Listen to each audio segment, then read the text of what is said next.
अस्सलाम वालेकुम aspirants, welcome back.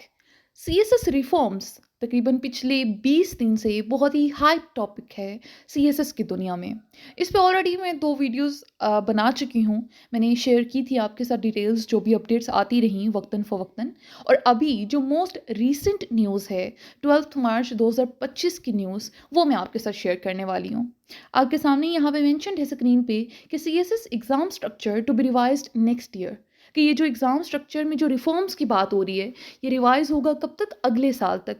यानी यहाँ पे एक बहुत बड़ी बात हमें पता चली कि 2026 वाले जो एस्पिरेंट्स हैं सीएसएस के, उनके लिए कोई भी परेशानी वाली बात नहीं है, बल्कि ये जो सीएसएस 2027 में अपीयर होंगे, तब तक कहीं जाके ये रिफॉर्म्स होंगी। Minister said that it is their responsibility to implement fair and standardized examination system across the country. अब ये कौन से मिनिस्टर ने कहा है कि ये फेयर और स्टैंडर्डाइज्ड एग्जामिनेशन सिस्टम होनी चाहिए पूरी मुल्क में, पूरी कंट्री में?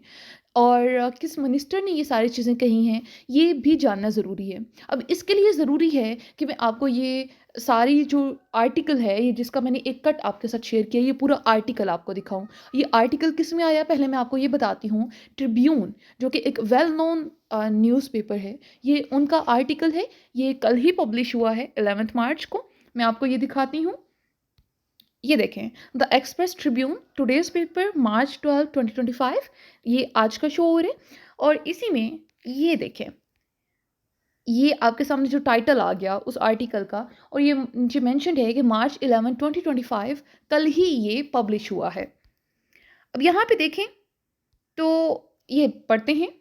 Federal Minister for Law and Justice Azam Nazir Tarar has announced that changes in the Central Superior Services examination system are expected next year as the government moves toward educational and administrative reforms.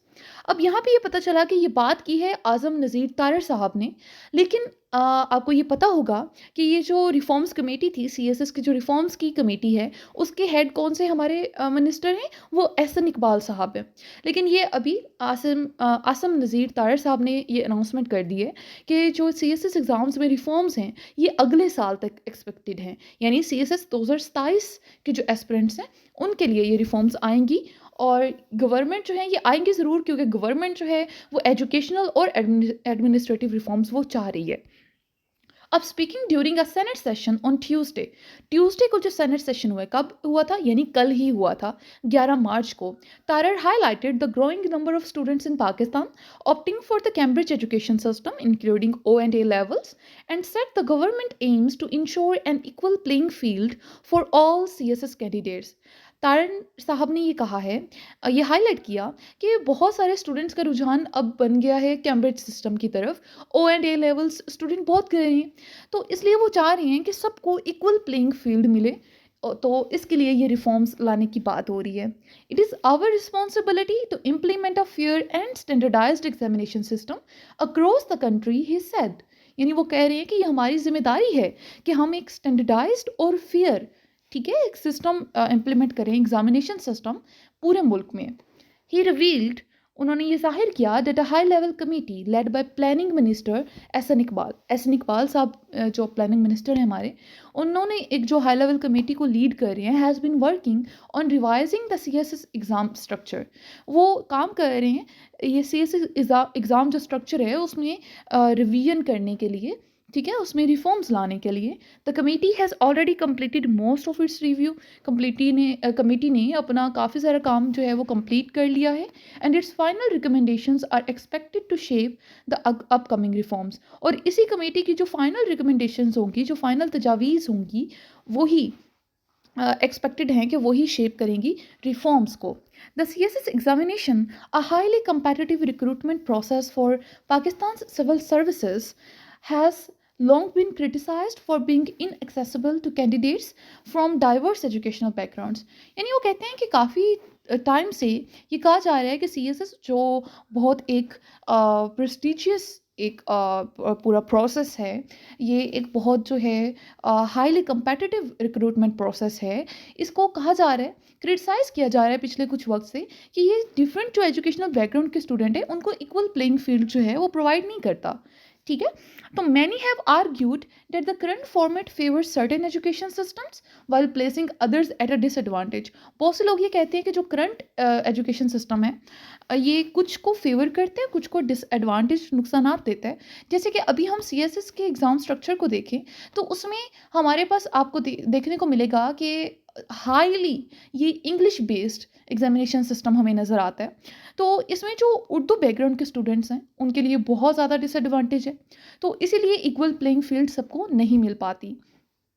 The government's initiative aim to create a more level playing field by addressing these concerns. वो इन concerns को address करना चाह रहे हैं.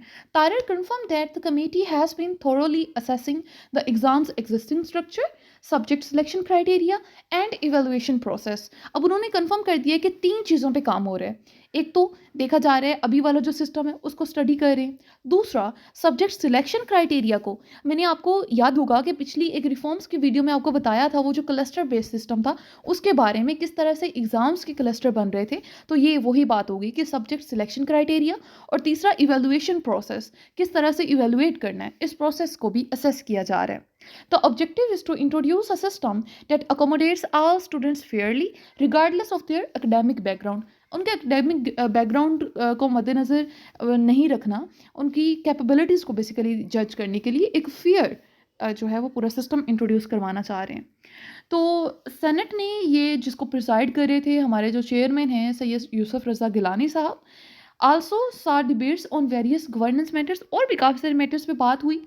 ठीक है। A significant portion of meeting was dedicated to discussions on parliamentary privileges and procedural disputes.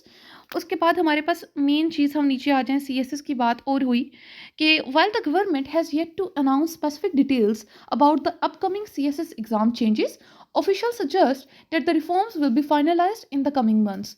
Officials ये कह रहे हैं कि कमिंग मंथ्स में जो करीबी महीने हैं उनमें रिफॉर्म्स फाइनलाइज हो जाएंगी, लेकिन इसके बारे में जो ऑफिशियल अनाउंसमेंट है गवर्नमेंट की तरफ से वो अभी तक हमारे पास नहीं आई, जो डिटेल्स हैं वो हमारे पास नहीं आई।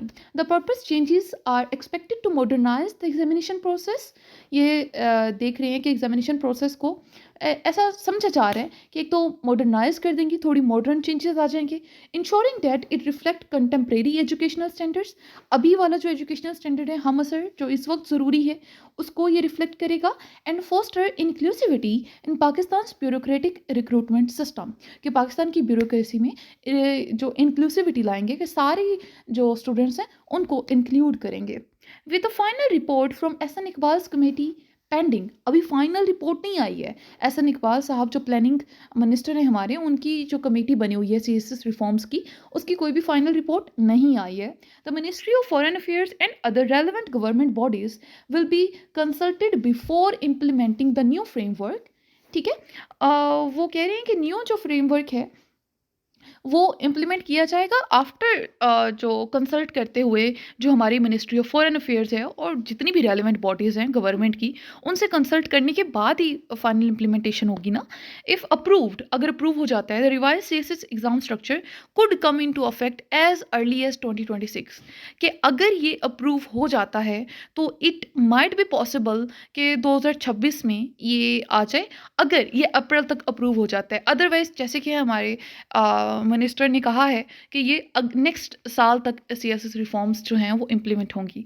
सो आई होप कि ये चीज़ क्लियर है। That's it for today. Thank you.